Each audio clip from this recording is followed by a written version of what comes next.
Okay, no other choice but to fight. Okay, so the only other option is that we have right now that we can use is to use struggle here. So we investigate the warehouse alone. So also just for the people who came in and weren't here when we did this the first time, this is a timeline where we investigate, or where Luca investigates the warehouse alone. The door opens and the big man in the yellow suit catches us, which we now know, or for pretty much certain, is the owner of the drugstore, whose name I've forgotten. Just because I'm bad with names and there's too many of them. And yeah, he grabs us back into the lab. And now we can say this is a story about struggle. This is a story about struggle. Luca could hear a machine humming somewhere nearby. He felt around wildly, searching for something, anything that could help. His hands found a hard object, maybe a tile? He yanked it free, lifting the cold stone. Let me go! Luca swung the tile as hard as he could at the shape that still held fast to his leg. He heard the crack of glass as the stone hit the assailant's mask. With a muffled yelp, the hand let go. Luca was free and scrambled to the door. He never looked back once on the long run home. Chapter 3. Everything's fine. Everything's fine. It's all fine. It's fine. The next morning, it was quieter than usual at the breakfast table. Only the sound of silverware and chewing interrupted the awkward silence.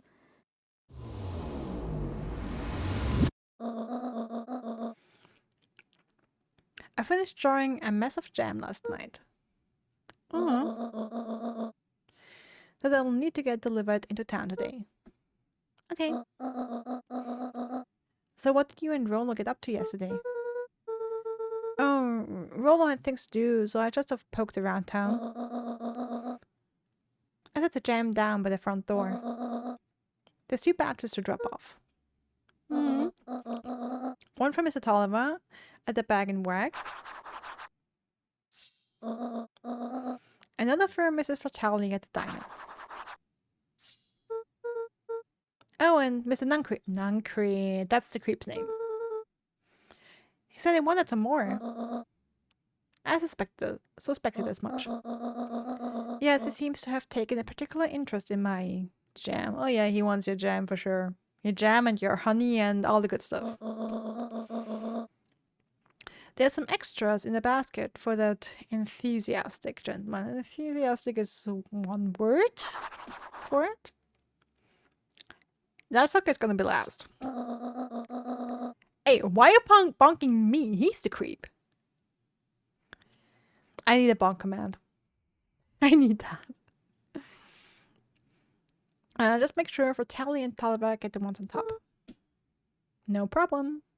Off of you now, while the day is still young.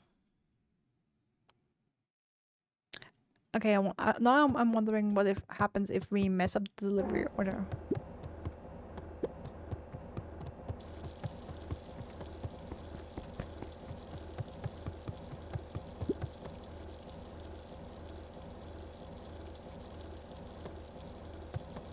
Oh my god, did she just pet us? Like, pet us? Oh, that's cute. Okay, also interesting, now that Rolo is not captured, the walkie-talkie will... We didn't get the walkie-talkie. Of course, we didn't find the walkie-talkies. We don't know about the body and the name tag, and... I mean, we as players know, but Luca doesn't. And we will have to give Rolo a full report.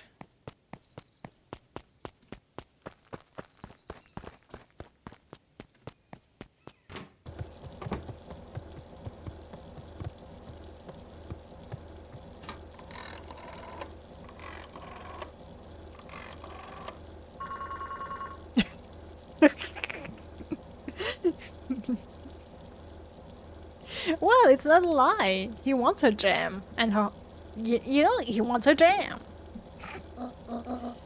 Hello, it's Juniper Hartford.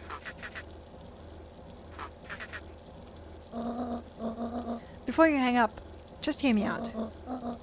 I have a business proposition. The simple matter that we both have the same problem that needs solving.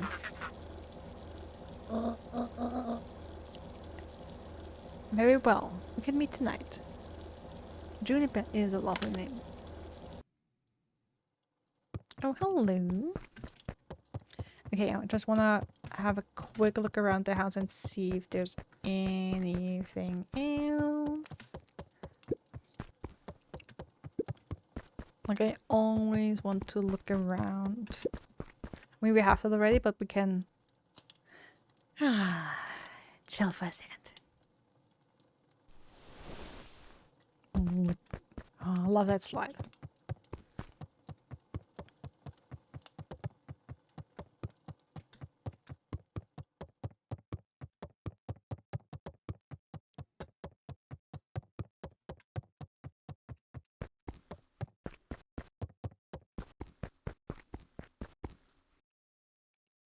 I wonder what would happen if someone hadn't found chill before running into Rocky the first time. That's an interesting question. I wonder if they then have just... because they don't have shit yet. That's an interesting question. I would like to try... maybe you try it, Catilla. Because in theory, you wouldn't have anything to fill in that gap. Okay. Sorry about yesterday. Roxy can be so annoying. But good news, no more boring chores for me today. Did you make it to the old Valentine warehouse? So, what did you find? Give me the third. Something happened. There was someone else there. What? Who was it? Was it aliens? I knew it would be aliens. No. Zombies? No. Alien zombies? What else could it possibly be? Rolo, I gotta deliver these into town first. We can catch up after. Oh, is it a whole thing? It sounds like a whole thing. Yeah, we shouldn't talk about it here. Meet me at the treehouse tonight. I'm not sure what this treehouse is that you speak of. What? Sigh. Oh, okay, because it's secret.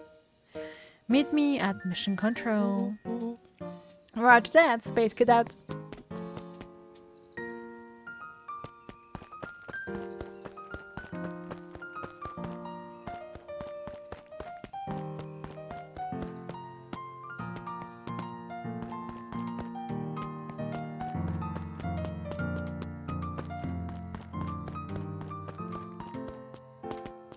No!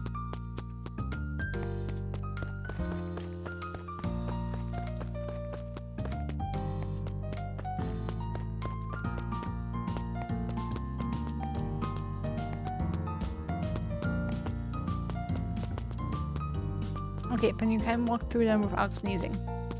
Yeah, we don't sneeze anymore. Allergies cure.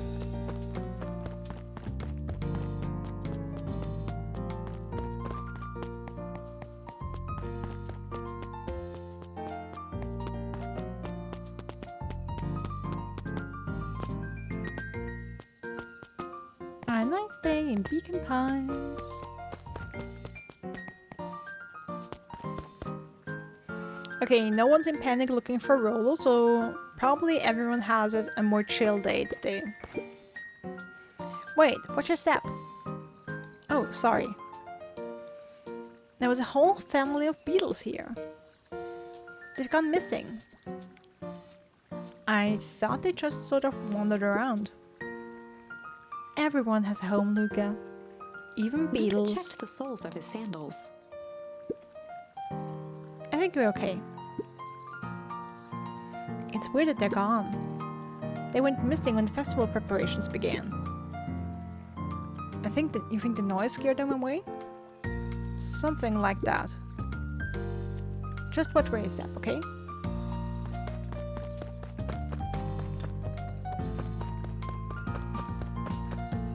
And of course... No! I cannot chill at the post. I'm offended now. I'm officially offended.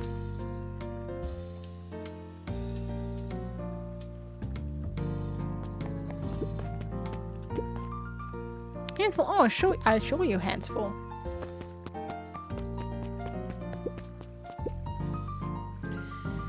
You can tell those jerks, it doesn't matter how many boxes they pile up. I ain't moving.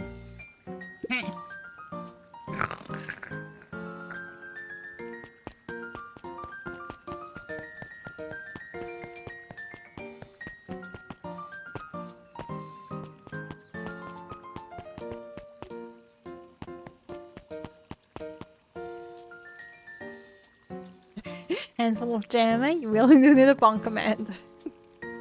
Okay, you know what?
There we go. Now we have a bonk command.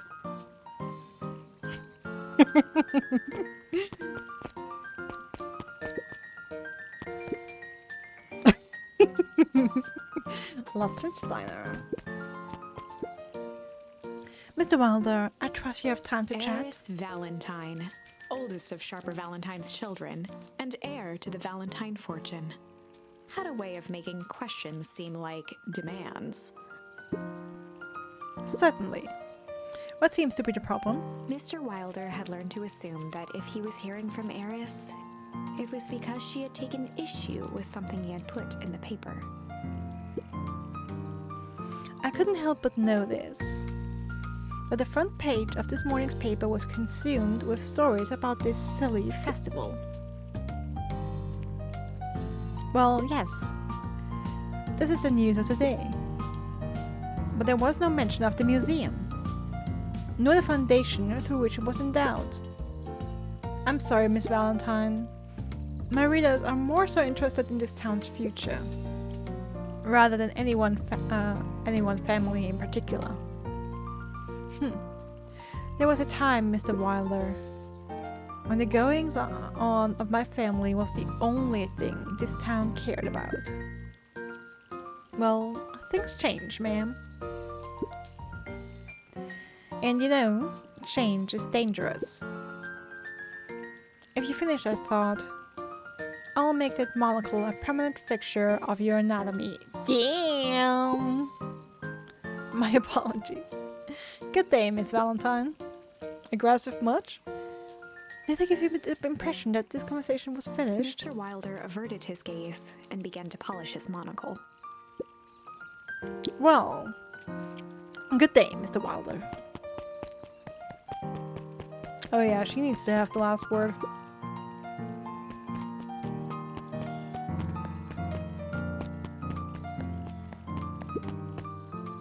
What does the book read? Anger from the past, mistakes not yet made, and the glimmering hope for the future. Ooh, could this be the path? Could we be on the path to a good ending here?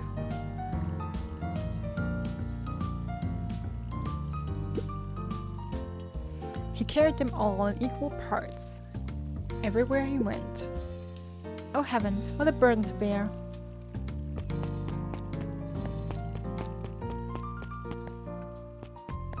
Hey girls. I can't talk to you. I have some jam. Oh my god, you know what I just realized? I probably cannot bongo the watermelon.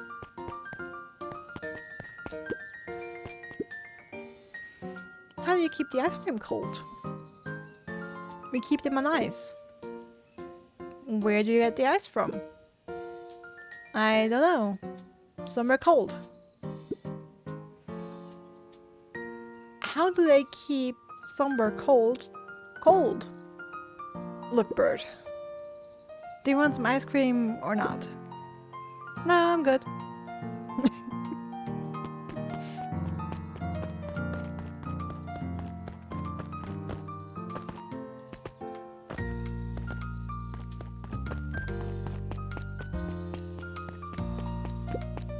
Huddled at his counter, Hiram Tolliver was meticulously shining apples. More accurately, Hiram Tolliver was meticulously shining one apple. Hello. With a yelp, Mr. Tolliver fumbled the apple, flailing at the air as it fell. Oh, sorry. Oh, no bother, no He bother. leaned forward and lowered his voice. I see you have something for me. Yeah, Gran had some jam I'm supposed to give you. He leaned in a bit further. Jam? Yeah, these ones on top. She wrote your name on Mr. them. Tolliver leaned back, speaking loud enough for anyone to hear. Ah, yes! The jam! Thank you so much for delivering this jam to me. He reached forward and snapped up the jars of jam, giving Luca a little wink. Or shall I put it on my store shelf post-haste? Okay. I should finish my deliveries. Of course. He Of course. leaned in for a final whisper.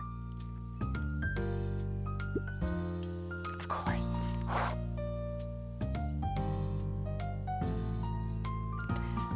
Okay, now I really want to replay this and go to Mr. Nurkamp first. And kind of mix up the delivery.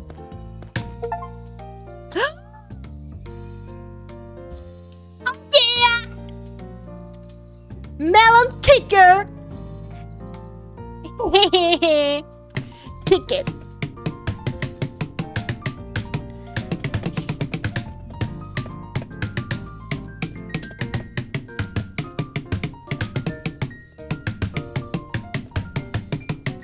I'm not touching it, Blind Break. Touching it with your hands. It's only touching if you do it with your hands. And it's not by hand.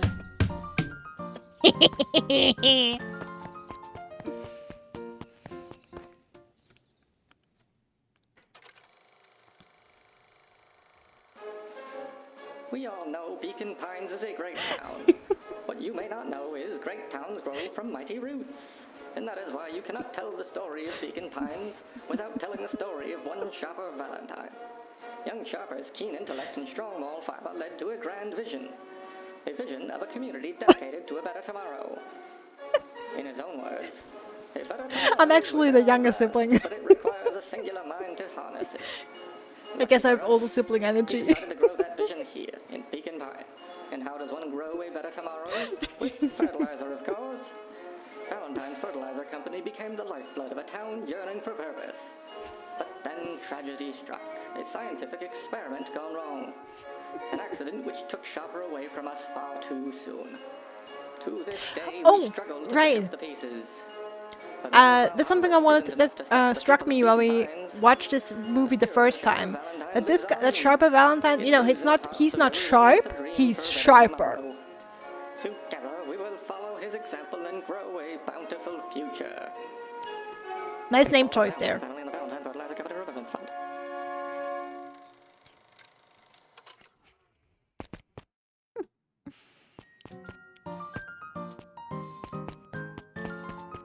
Alright, let's Morse code the melon. This...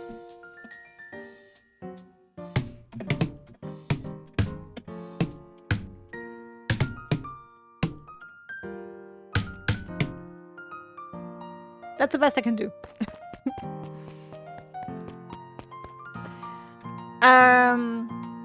No, just as a name. No, because sharp, saying someone is sharp means they're intelligent.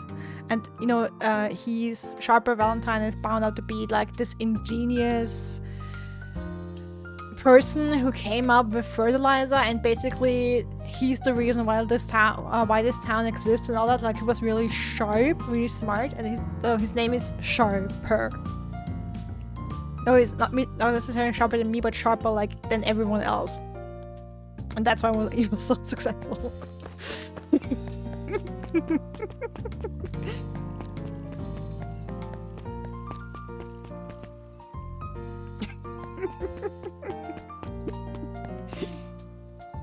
Hey, Dawn. Oh, hey, Luca, what's up? Dawn had dreams of becoming a big-time reporter. At night, she searched for the story that could be her big break. By day, she hawked papers at the newsstand. Oh. They got you on jam delivery, eh? Yep. Hey, Dawn. Have you noticed anything weird around town lately? Well, I'm a little tired, Cadilla, to be honest. That's why this John was realistic. What sort of weird things? Stuff going on at the old Valentine building. You might say I've heard some things. I'm working on a story about it right now. So what's going on? Can't quite say. I still need to follow up on a few leads. Keep me in the loop, okay? Sure thing. Have you seen a new kid around yet? New kid? Yeah, came in from the big city. Her parents both got jobs here. But get this. One of them is working for William Keir and Perennial Harvest. And the other is working for Heiress Valentine. And the Valentines represent Beacon Pine's past. Perennial Harvest has positioned itself as this town's future. Must make for some interesting dinner table conversations. I can imagine. True that.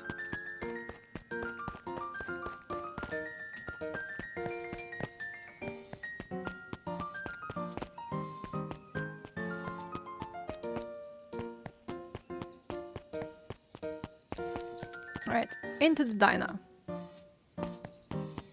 Okay, first time we're in here. Luca squinted at the faded photo of him and his mom at the diner. Memories of that day came flooding back.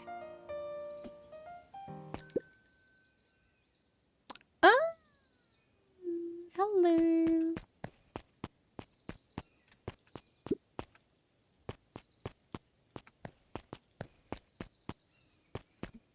Oh, hello, Mr. Sloth. We haven't met you yet. Who are you? The mayor? Already looked really worn down 6 years ago. Nice. Oh, maybe it's not 6 years ago, but some time ago. Oh my god, Luca looks so cute here. So cute and tiny.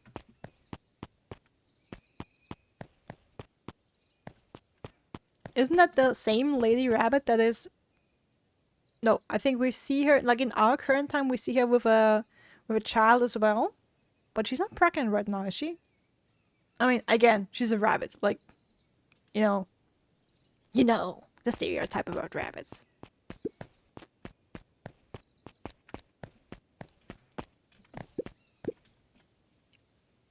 I'm ready to help, Mama. Alright, little buckaroo. It's up to us to feed these folks while Mrs. Fratelli is away. I've got to deal with the inventory before I can start cooking. Do you think you can handle taking some orders in the meantime? Yes, Mama. Here, Roxy. Luca? I'm helping. Wow.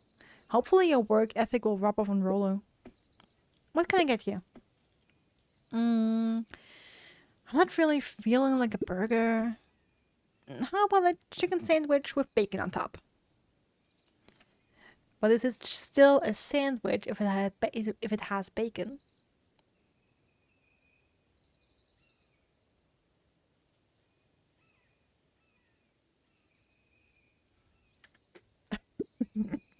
Coming right up.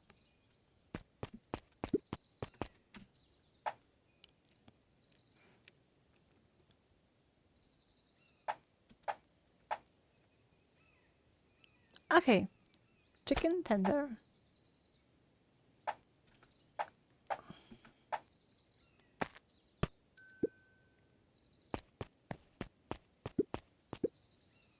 Here you go. I call it the Love Me Tenders. Nice.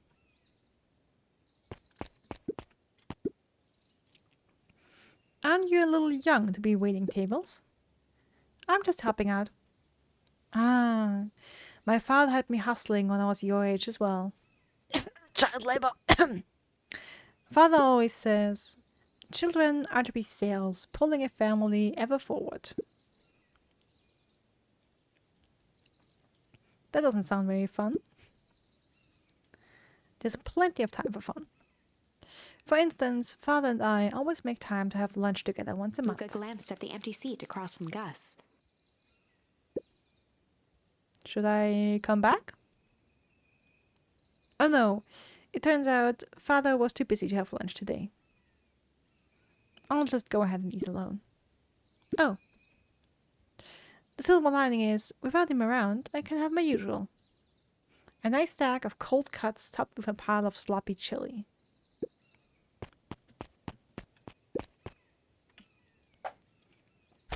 Some cold cuts topped with chili. Here you are. Cold cuts with steaming hot chili on top. I call it the hot and cold. That's perfect, thank you.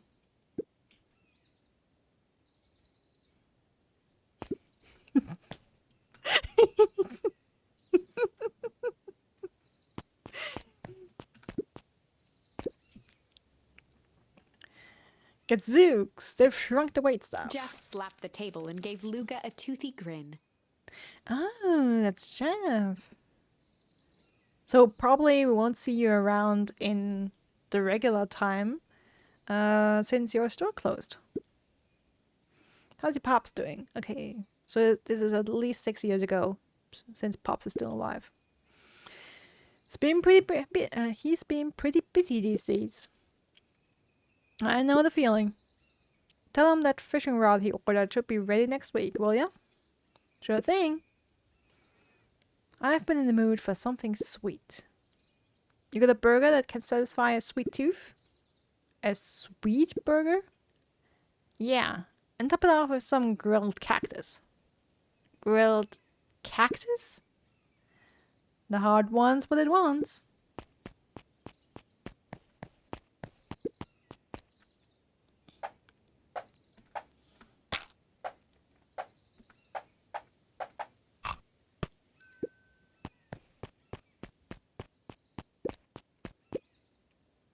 Here's your order.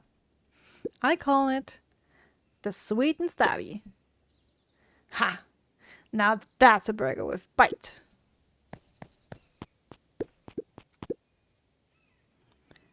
Looks like we're missing a few things.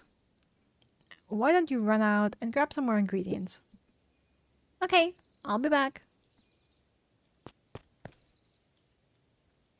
Cactus didn't look grilled? True.